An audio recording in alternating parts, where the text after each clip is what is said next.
Hello, and welcome to this introduction to Charles Dickens' A Christmas Carol. I'm going to start by offering some thoughts and some contextual information around this novel.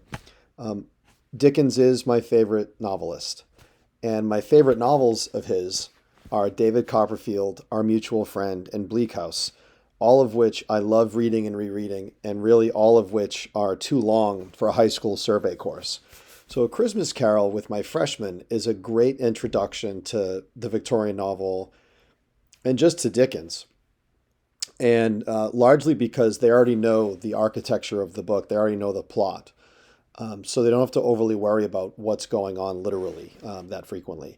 So, what I'd like to do is to offer some thoughts to just set us up for reading this book and really enjoying it.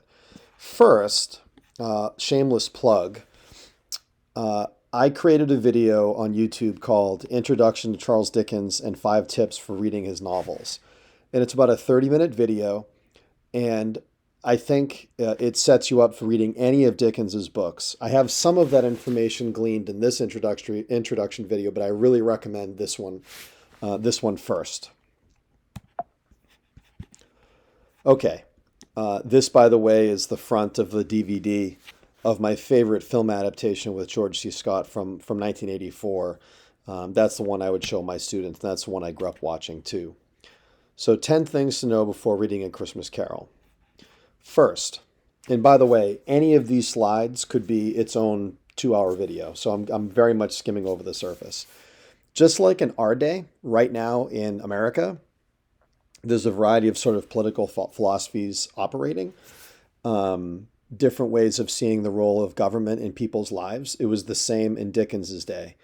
And just like in our day, our understanding of foreign policy, our understanding of treating poor people, all of that not only affects real people's lives, it also affects art and literature and drama. All of these things are the context in which art is created. So I don't think it's bad to have a little clue about it. And the political philosophy of at this point in the 1840s that was really dominant was particular kinds of philosophy called utilitarianism.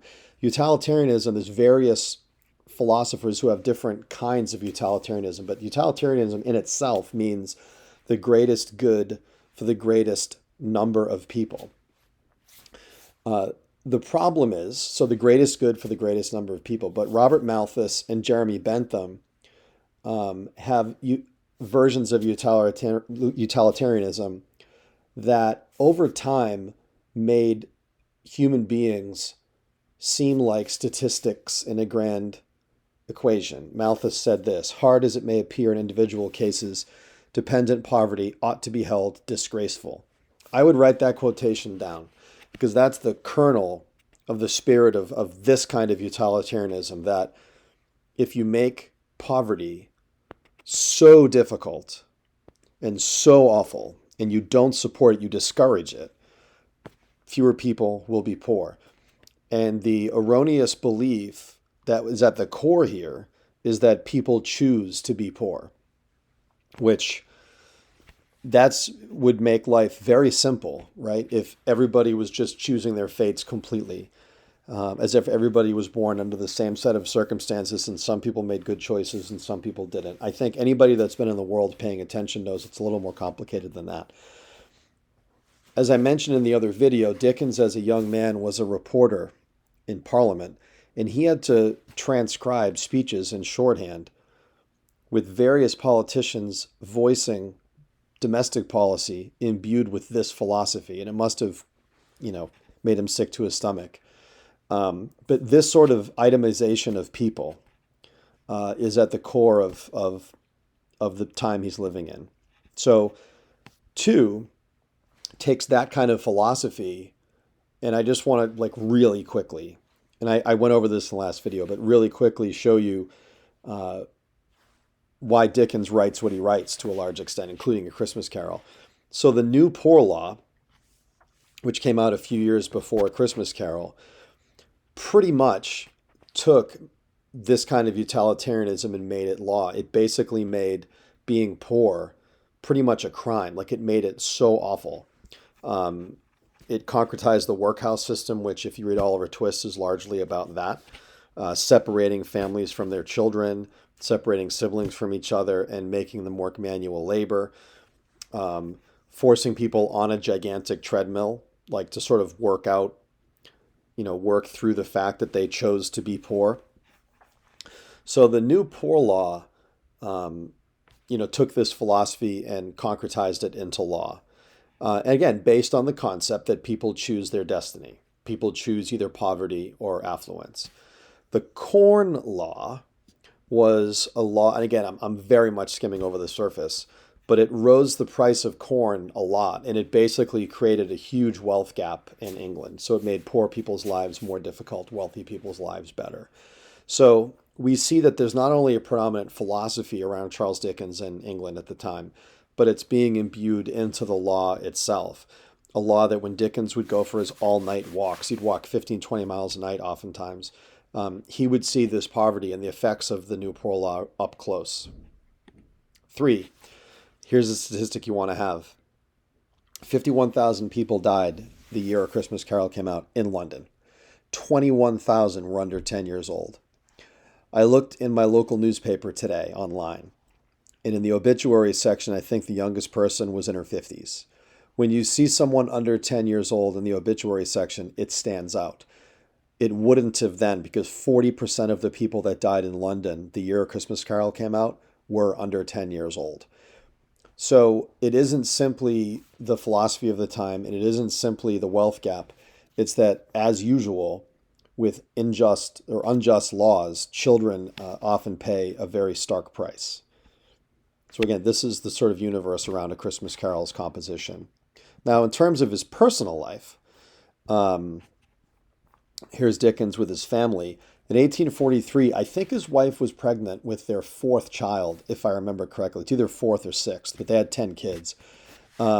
So he had, the pressure to support his family, obviously.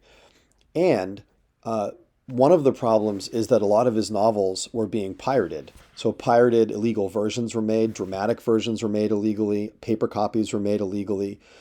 So he ended up not making the money that he deserved to make. And he had a long lawsuit, and the people that he sued ended up going bankrupt, so he didn't make a lot of money. So basically his professional life is full of litigation and his work being stolen.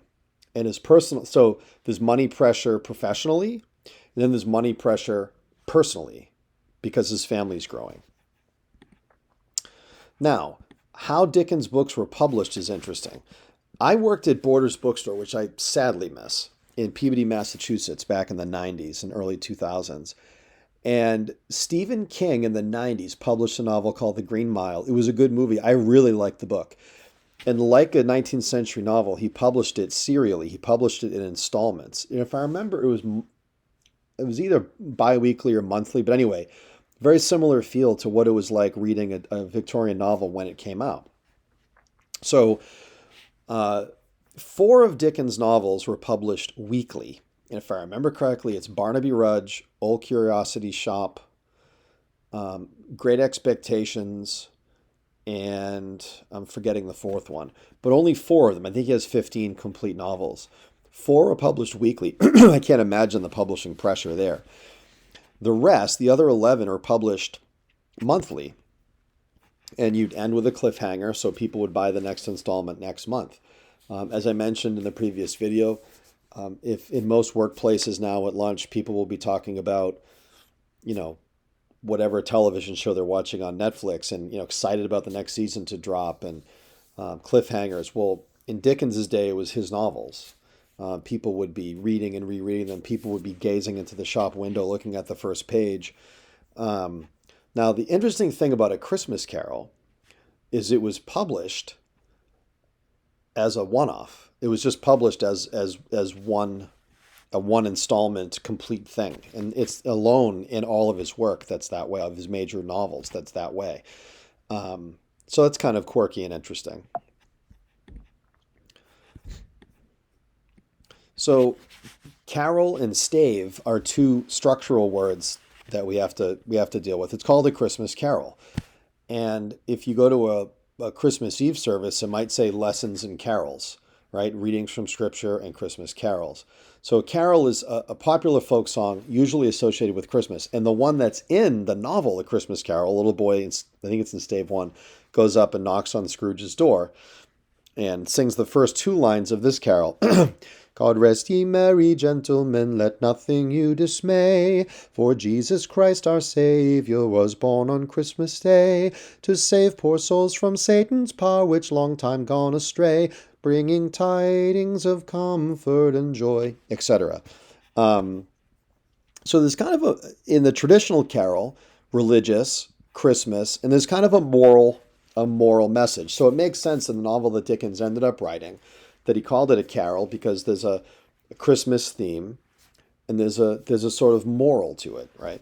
And stave is interesting. I knew about the first definition. It's a musical term for stanza or verse. So all of these lines make up a stave, and that's where you put the notes. Okay, fine. So if you're going to call the novel A Christmas Carol, it makes sense that the chunks of the novel, and I think there are 5, which is the exact number of lines in a stave, would be called stave. And then I was reading something. Stave also means the pieces of a barrel that fit together closely, and therefore makes it watertight. And some people think that Dickens called it a stave also because this is a very tightly structured, novel. Well, that's kind of interesting.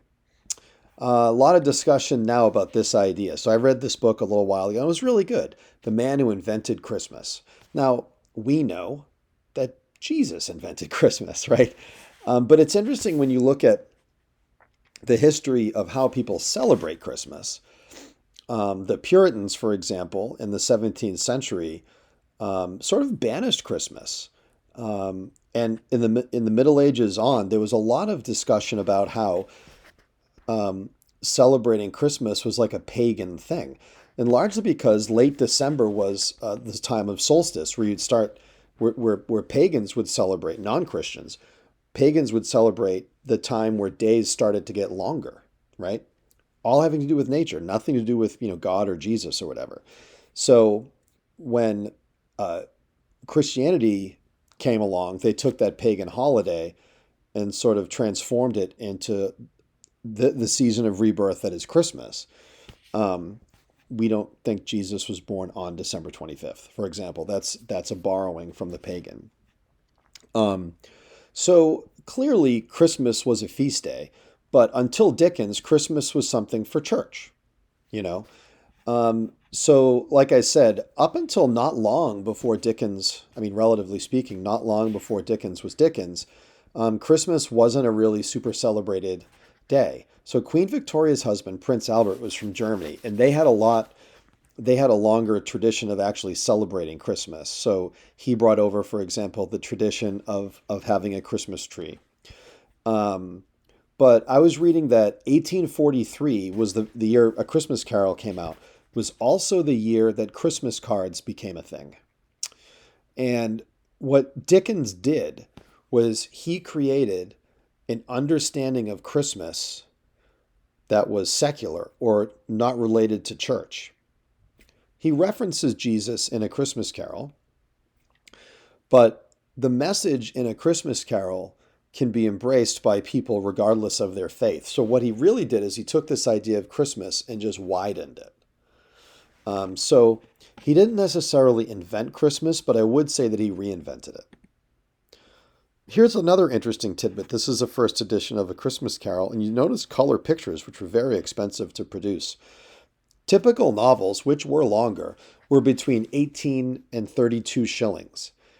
He insisted that A Christmas Carol only cost 5 shillings because he wanted it to be accessible to a wider audience. And I just think that's interesting that the message of treating the poor inside the novel is actually reflected in what the novel itself cost. Another interesting tidbit is A Christmas Carol made Dickens the first modern artist celebrity. So here's Dickens giving a public reading. And while Dickens did make money from his novels, because of the copyright laws that were very loose, he made much more money in his career giving public performances. The actors of his day, because Dickens was a performer, Simon Callow's book, Dickens and the Stage, is one of the best books on Dickens there is. And Dickens, at the end of his career, wished he had become an actor. And actors in his day said if he chose to be an actor, he would have been the best actor. So, A Christmas Carol was the first novel that he performed, and it was just met with such rave reviews and such a, I mean, it would be 2,000 plus people in a hall, and with people banging on the doors to get in. That's how popular this was. And he became really the first modern artist celebrity. This is his, I think, great grandson, Gerald Dickens. I actually met him at a Dickens conference in Salem, Mass, about 10 years ago. Really cool guy. And he performs large chunks of his ancestors' work, which is awesome. Check him out. He's on YouTube, and then you can stream his stuff as well. Here's a little nugget. I just thought this would be interesting to read. And this was quoted. University of California at Santa Cruz has a Dickens project where John Jordan, who's their Dickens scholar, they read one Dickens novel a summer. Anybody can go, and they sort of deep dive and take field trips and have conferences and stuff. This is from their website. The Manchester Examiner in 1867 said of Dickens's readings, "There is always a freshness about what Mr. Dickens does. One reading is never anything like a mechanical following of a previous reading, even of the same work." Another newspaper of the time wrote, "He gave to every character a different voice, a different style, a different face." Dickens enjoyed performing because he loved his public. Writing of his first audiences at a reading of the Carol, he said, "They lost nothing, misinterpreted nothing, followed everything closely, laughed and cried and animated me to that extent that I felt we were all bodily going up into the clouds together." In 1867 and 68, Dickens performed in the United States. His readings were so popular that people camped overnight in the streets to buy tickets at box offices or found tickets sold by scalpers. In Washington, D.C., President Andrew Jackson had tickets for his family every night. The tour was incredibly lucrative. Dickens made $140,000 on the tour, an immense sum for the time. He refused to pay taxes on the income in protest to a government which for decades had not taken up his cause of international copyright and was physically protected by the New York City police from the federal tax collectors who came to arrest him the day he boarded ship to return to London. I love that detail. You have Dickens the performer, Dickens the philanthropist, Dickens the artist, but then you have Dickens the sort of, tough rebel at the end. And then in terms of my approach, I'll have some videos. I'll have a video for each stave, and I'll try to break down anything that we need to know to understand what's going on, any contextual information. But really, my approach to this novel with my students is to help them write their own Christmas personal narrative story or holiday personal narrative story, where they tell a story from their life that has to do with a holiday. But what we're going to do is we're going to try to learn how Dickens writes character. We're going to learn how Dickens describes buildings, how Dickens crafts dialogue and nonverbal mannerism, what Dickens's sentences and paragraphs look like. So it's going to be a creative writing approach. I hope this video is helpful, and have a good day.